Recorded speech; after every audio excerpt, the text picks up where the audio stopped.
adresser le remerciement à l'UDCGT de Paris qui a bien voulu nous aider à organiser à l'abri de Paris comme les bourses du travail de France. Nous allons en avoir après quelques développements historiques, mais qui sont à l'origine de la création il y a 120 ans de la CGT. Et c'est vraiment très bien que ça se fasse ici et effectivement dans la salle Croizat, dirigeant de la Fédération des métaux de la CGT et ensuite le ministre du Travail communiste, vous savez, il a été. Comme souvent dans notre pays, tout commence avec la Révolution française. Et la Révolution française, elle a fait un tas de bonnes choses que je ne vous détaillerai pas, mais comme tout événement historique important, elle a également des conséquences contradictoires dans la mesure où, sous la Révolution française, a été votée en 1791 une loi du député qui avait proposée, qui s'appelle la loi Le Chapelier. Et cette loi est absolument fondamentale, non seulement pour la CGT, mais dans toute l'histoire sociale de notre pays, parce que la loi Le Chapelier, au nom de la liberté d'entreprendre, au nom de la liberté du travail, c'est bien ce que ça veut dire aujourd'hui, même si évidemment on était dans des époques très différentes. Au nom de la liberté d'entreprendre, au nom de la liberté du travail, la loi Le Chapelier va mettre à part toutes les organisations plus ou moins fragiles, je n'ai pas le temps de détailler, que s'était donné le monde du travail, qui était à l'époque extrêmement minoritaire. Il y avait 85% de la population rurale en France, 15% des villes, évidemment, on disait dans une société complètement différente aujourd'hui, mais peu importe. Quoi qu'il en soit, ces organisations, c'était en particulier l'organisation compagnonnique, le compagnonnage, qui s'était créé, disons, depuis le Moyen-Âge, et dans lequel on trouve un ancêtre du syndicalisme. Et au nom de la liberté d'entreprendre, au nom de la liberté du travail, j'insiste là-dessus parce que c'est essentiel, désormais, les travailleurs n'ont plus le droit de s'organiser pour défendre leurs revendications. Et cette loi, vous savez, il y a des lois qui sont des lois de circonstance qui n'ont pas beaucoup d'importance. Il y en a d'autres qui en ont une importance énorme parce que cette loi va durer pendant pratiquement un siècle.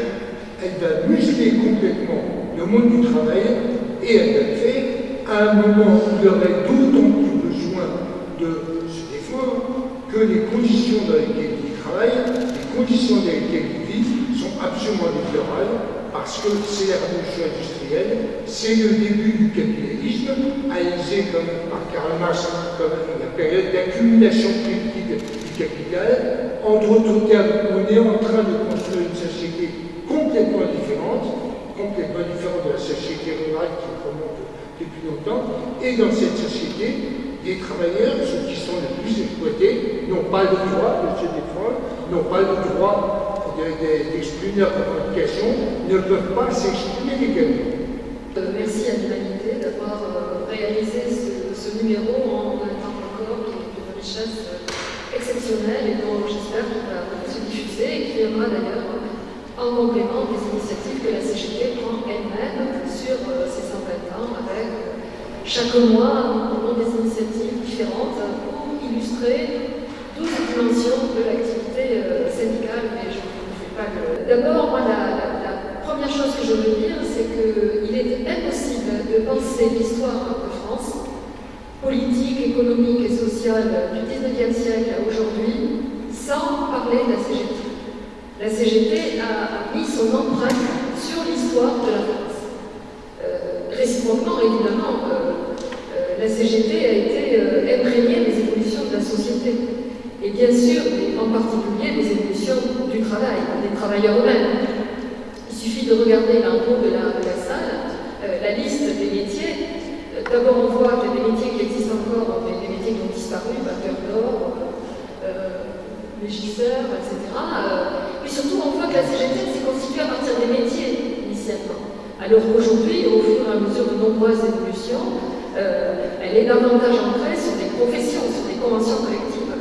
Et les conventions collectives, elle a contribué aussi à ce qu'il y en ait. Donc, elle contribue, c'est le rapport à la loi, elle contribue à ce qu'il y ait des lois, et en même temps, les lois rejaillissent sur son propre domaine d'intervention. Merci beaucoup pour l'invitation à participer à ce débat. Et puis, je vais prendre commencer aussi à dire tout le bien que je pense de ce beau numéro sur les 120 ans de la CGT qui est très riche en fait. Effectivement, alors, moi, on revient un peu après avoir éclairé les héritages, c'est voir les continuités, de venir sur la situation contemporaine, de réfléchir à ce qui se joue pour la CGT aujourd'hui. Et comme ça a été très bien dit avant, la CGT, le syndicalisme, c'est une réalité historique, une réalité construite historiquement, et comme toute réalité concrète, matérielle, le syndicalisme peut aussi disparaître. Donc il y a des enjeux en termes, ça a été dit, 120 ans de la CGT, comment faire que la CGT soit encore une force jeune aujourd'hui. Et donc ça oblige à réfléchir aux grands défis qui lui sont posés, et qui lui sont posés notamment par rapport à son adéquation, à sa capacité d'être en prise avec le salariat contemporain. Alors c'est un défi qui concerne la CGT, qui ne concerne pas que la CGT, ça concerne l'ensemble du mouvement syndical en France. Et en disant ça, j'ai bien en tête que, bien sûr, la CGT reste aujourd'hui l'un des acteurs, voire l'acteur central, l'un des acteurs centraux du champ syndical. On le voit bien, la fois dans les périodes de mobilisation, on a encore vu là le 9 avril, on le voit bien aussi dans la réalité au quotidien des relations professionnelles. J'ai ça en tête, mais ça ne m'empêche pas d'essayer de réfléchir au décalage, tu l'as rappelé, que l'on connaît.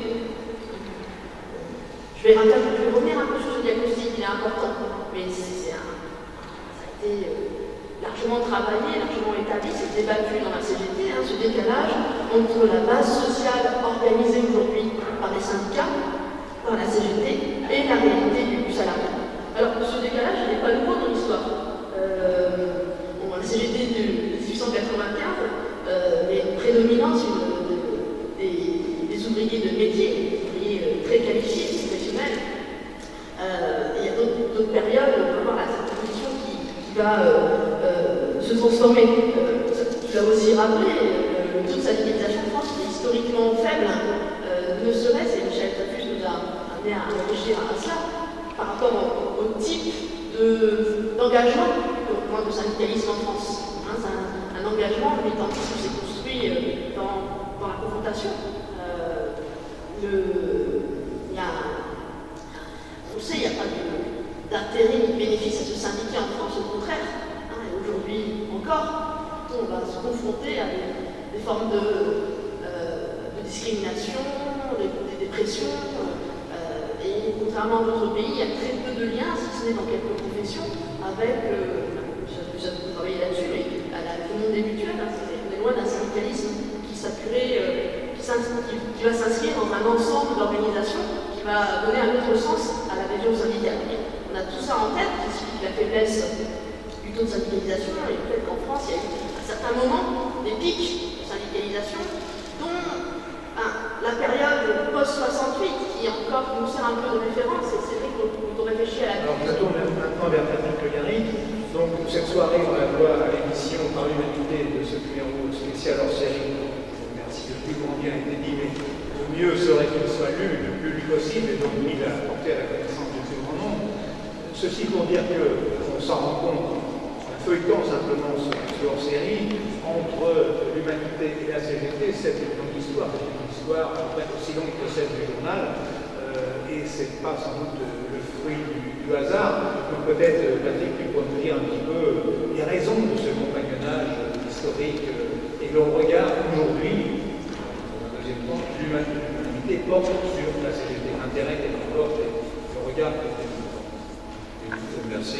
Oui, effectivement, il y a, depuis la création du journal, un compagnonnage, comme tu dis, fort entre la CGT et le journal, la CGT et Jaurès, et la CGT et le journal.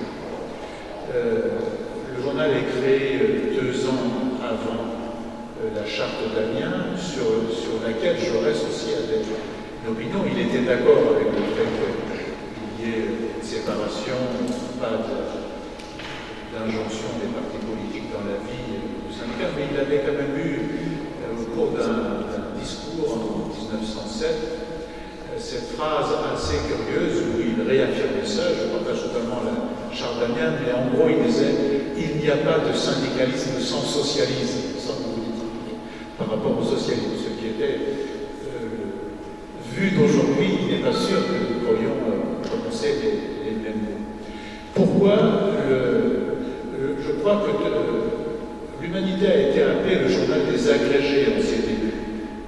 Et les relations entre Jaurès et la CGT de l'époque n'ont pas toujours été au fixe pendant pas mal de temps.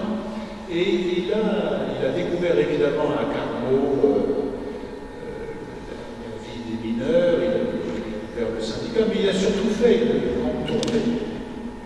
Et où il s'est mis à parler de la vie des travailleuses et des travailleurs. Il y a des textes, il y a des interventions après des déplacements qu'il a fait, des visites qu'il a fait dans des lieux de travail où le travail était très difficile. Il fait des descriptions sur les ouvriers du textile dans le Nord-Pas-de-Calais, c'est assez émouvant, mais c'est assez terrible ce qu'il a. Et évidemment, la raison fondamentale, c'est que nous défendons les mêmes valeurs et nous défendons quelque chose qui nous dépasse, mais qui est un projet commun, vraisemblablement, un syndicaliste de CGT, un journaliste de l'Humanité, c'est que nous travaillons pour l'émancipation humaine. Nous travaillons pour un progressisme des droits humains, des droits sociaux, des droits démocratiques en progression, précisément, en évolution. D'autre part, je crois que historiquement, quand on regarde les périodes de développement syndical, du mouvement syndical, et les périodes de développement du mouvement révolutionnaire, elles correspondent également à des périodes de développement du pluralisme de la presse. C'est-à-dire de ces mouvements ont jailli, peut-être pas dans la société des médias d'aujourd'hui, ni dans la société d'aujourd'hui d'ailleurs, mais jaillissaient de là des journaux porteurs de telle ou telle idée, progressiste en général, ou parfois syndicale ou mutualiste, car ils avaient aussi leur journaux. Troisièmement, pour aujourd'hui, moi je crois qu'il y a, malgré nos insuffisances, malgré nos défauts, nous en avons bien, il ne reste plus quand même qu'au mouvement syndical, au mouvement d'émancipation et à la CGT, comme quotidien national, que l'humanité. Parce que quand on regarde ce qui se passe depuis maintenant une période assez longue, on pourrait commencer au mouvement de 1995, même au-delà. Il y a plus qu'un compagnonnage, c'est-à-dire qu'il y a une sorte de symbiose entre les mouvements et ce que porte l'humanité. Et évidemment, l'humanité rend compte d'une manifestation, rend compte d'un conflit social. Mais le plus important, je crois, au-delà de dire, de raconter, et donc de soutenir, de prendre parti, c'est aussi dans le sens que nous essayons de donner en permanence à telle ou telle lutte d'aujourd'hui. Alors, le faisons-nous parfaitement? Ça mérite d'être discuté. C'est discuté d'ailleurs dans les conférences de rédaction de l'Humanité. Mais entre nous, avec vous et entre nous, avec les lecteurs, ça mérite d'être discuté jusqu'où on est capable d'aller. Il y a tous les jours des exemples. Par exemple, il y a en ce moment quelque chose qui est assez terrible, c'est ce qui se passe dans une entreprise, je ne sais pas si la CGT est présente, je ne sais pas si elle est très forte, il y a un pluralisme syndical dans cette entreprise, je sais, c'est les Maury Global. Mais qui était Maury Ducrot avant, donc, nous soutenons, nous avons écrit là-dessus. Mais peut-être qu'une de nos faiblesses, c'est de dire ce qui est en train de se passer, c'est que c'est un fonds de pension qui a pris les commandes et qui, aujourd'hui, après avoir rentabilisé ce qu'elle peut et ramassé ce qu'elle peut, est en train de détruire l'entreprise, détruire les salariés qui y sont en les mettant dans une panade noire. Donc cette bataille autour des mots, autour des concepts, elle est extrêmement forte. Par exemple, on ne dit plus qu'on va vendre sa force de travail. Aujourd'hui, on dit merci patron parce que tu me donnes du travail. Or, c'est bien le contraire qui est en train de se passer. Et ceux qui sont au chômage, c'est une armée de réserve quasiment mondiale aujourd'hui qui sert à peser sur la rémunération du travail. Il y a une chose incroyable qui s'est passée la semaine dernière. L'actuel président de l'UMP, qui lui d'ailleurs, entre nous soit dit, va aussi voler un mot. Il s'apprête à voler un mot qui nous est commun, puisqu'il s'apprête à transformer ce parti qu'on appelle l'UMP, vous savez, l'Union de la minorité des privilégiés, il veut l'appeler en républicain. C'est un vol considérable qui s'apprête, un hold-up considérable qui s'apprête à faire, et nous devrions l'empêcher. Mais je mets ça de côté. Il a réuni les conseillers départementaux la semaine dernière au siège de ce parti pour leur donner des consignes. On n'a jamais vu ça.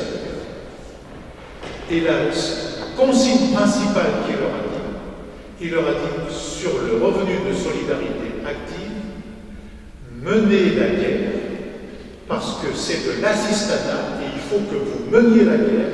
Et ce qu'il y a évidemment derrière ça, c'est une question politique, c'est qu'ils pensent qu'en continuant à mener la guerre sur le thème de l'assistanat, il va tenter de fédérer autour de lui des gens qui sont aujourd'hui en difficulté, mais il veut les fédérer dans une sorte d'union nationale, dans une compétition d'ailleurs avec le Front d'extrême droite. Donc, il y a là de grands sujets. Dernière chose que je veux dire, tout ça, derrière tout ça, évidemment, il y a des individus. Je ne crois pas qu'il faudrait avoir la naïveté de croire que tout ceci se fait à partir de gens qui seuls raisonnent dans leur coin et décident de mener la guerre comme il l'a fait. Ça a été assez incroyable au mois de juin dernier, quoi qu'on ait pu penser, par exemple, du mouvement des cheminots et de l'activité de la CGT. Ce qui est tout homme raisonnable, tout individu raisonnable, aurait dû au moins étudier ce que posait la CGT comme question, qui n'était pas seulement une question de revendication salariale, qui était une question d'intérêt général, d'intérêt de l'entreprise, qui est d'ailleurs la question de l'entreprise publique de transport, la SNCF, la RATP, et du transport public en général. Aujourd'hui, quand même, quand vous combinez les différentes lois, la réforme ferroviaire, la loi sur les territoires, la loi Macron qui veut les remplacer, les trains par des cars, on voit bien qu'on est au carrefour de quelque chose d'intérêt général. Or, je ne sais pas si on l'a oublié, mais quand on se remémore la violence avec laquelle les médias ont traité la CGT et qui continue. D'ailleurs, moi j'ai remarqué quelque chose, vous pouvez toujours changer tant que vous voulez, tous les mois si vous voulez, le secrétaire général de la CGT, j'ai remarqué qu'il était toujours mauvais. C'est incroyable, par exemple, comment aujourd'hui on traite l'actuel secrétaire général de la CGT, avec des portraits, y compris une sorte de chasse aux faciès. On le prend sur ce qu'il dit, la manière dont il dit. Quand on peut discuter, mais il n'y a pas de débat. Il a avancé, par exemple, sur la réduction du temps de travail, il a dit, mais l'heure est à passer aux 32 heures. Moi, je ne discute pas de la question de savoir si c'est juste ou pas. Mais il y a quand même une question qui se pose. Est-ce que les gens vont travailler jusqu'à 70 ans et on va continuer à ne pas appliquer les 35 heures, parce qu'on ne travaille pas 35 heures aujourd'hui, on travaille 39 heures, 40 heures. même plus dans certaines catégories, dans certaines branches. Le fait de poser cette impression, ça vous fait rentrer dans la catégorie des non-pragmatiques, dans des irréalistes totaux, et donc on boucle le débat autour de ça. Pourquoi? Parce que le seul débat qu'ils veulent, c'est des débats sur leurs options, leurs seules options.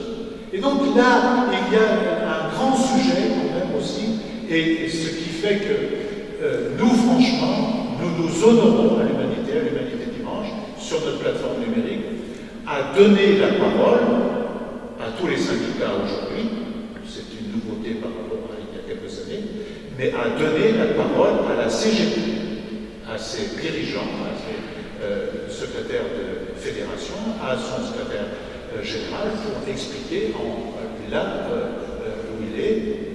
Et l'autre fait, c'est ce qui s'est passé la semaine dernière, avec le traitement de la manifestation. On peut, comme tu viens de le dire, Sophie, on peut discuter. Ceci dit, c'est une reprise d'un mouvement. Reprise d'un mouvement social. Tentative de la CGT sur ses bases d'unifier et faire le syndicalisme. La manière dont ceci a été traité dans les journaux et dans la télévision, encore pire, c'est effroyable, puisque c'est au même moment où ceci se passe que le patriarche de l'extrême droite lance son affaire sur Vichy, qui occupe, paraît-il, les antennes et beaucoup de plumes dans un certain nombre de journaux de la presse écrite. Mais au fond, aujourd'hui, on pourrait résumer la situation. C'est pas très bien ce que je vais dire, mais il y a ceux, certes, qui vantent le régime de Vichy, ceux qui vont le contredire dans les médias, qui organisent cette petite opération il y avait Monsieur Propre avant, la lessive de Monsieur Propre, donc maintenant on vient d'inventer Madame Propre. Mais surtout, il y a ceux qui, pendant ce temps-là, détricotent précisément tout ce qui est la résultante du Conseil national de la résistance. Et c'est en ça, sur ce fond-là, que oui, il y a, peut-être que le mot est trop fort, mais il y a une osmose entre les combats, les idées, les valeurs que porte la CGT et ce que porte l'humanité depuis ses débuts.